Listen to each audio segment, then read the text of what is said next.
সর্দিবার বাড়ি পৌঁছে করে আমরা একটু রেস্ট নিয়ে বেরিয়ে পড়ছিলাম দীঘা যাবার উদ্দেশ্যে। কারণ দীঘাতে যে জগন্নাথ মন্দিরটা হয়েছে সেটাতে আমরা তো অনেকবার গেছি, কিন্তু মেসো হচ্ছে একবারও যাইনি।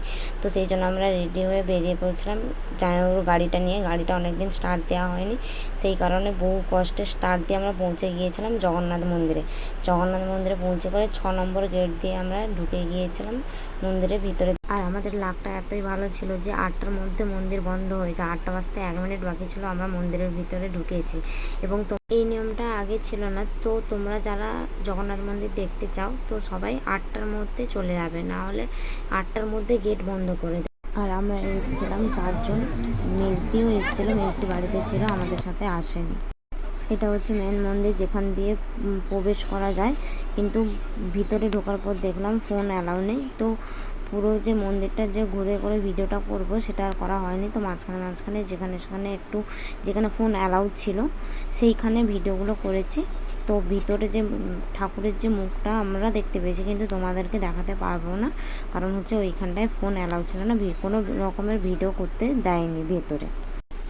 আর এই দিক দিয়ে আমরা সবাই চলে যাচ্ছিলাম ঠাকুরকে দর্শন করার উদ্দেশ্যে। তো সামনের দিকে দিদিভাইয়েরা ছিল আর আমি পেছনে ছিলাম।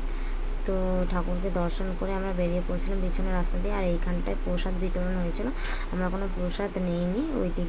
এটা হচ্ছে পুরো মন্দিরটা। যারা যারা এখনও দীঘার জগন্নাথ মন্দির দেখোনি, বলবো অবশ্যই একবার ঘুরে আসো, কারণ ওইখানটায় গেলে সত্যি মন শান্তি হয়ে যায়। আমি তো এটা নিয়ে সেকেন্ড টাইম গেলাম, কিন্তু এর আগে মন্দিরের সামনে দিয়ে অনেকবার গেছি, কিন্তু ওইখানটায় ঢোকা হয়নি। এটা নিয়ে সেকেন্ড টাইম ঢোকা হয়েছে।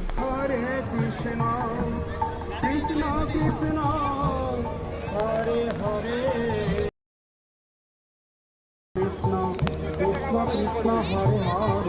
হরে রাম হরে রাম, রাম রাম হরে হরে।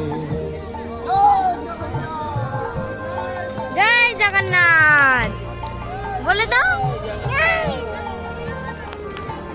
তারপরে ওইখানটায় কিছুক্ষণ সময় কাটিয়ে কিছু ছবি তুলে ভিডিও করে বাড়ি পেলাম। সবাই ভালো থেকো, সুস্থ থাকো, টাটা।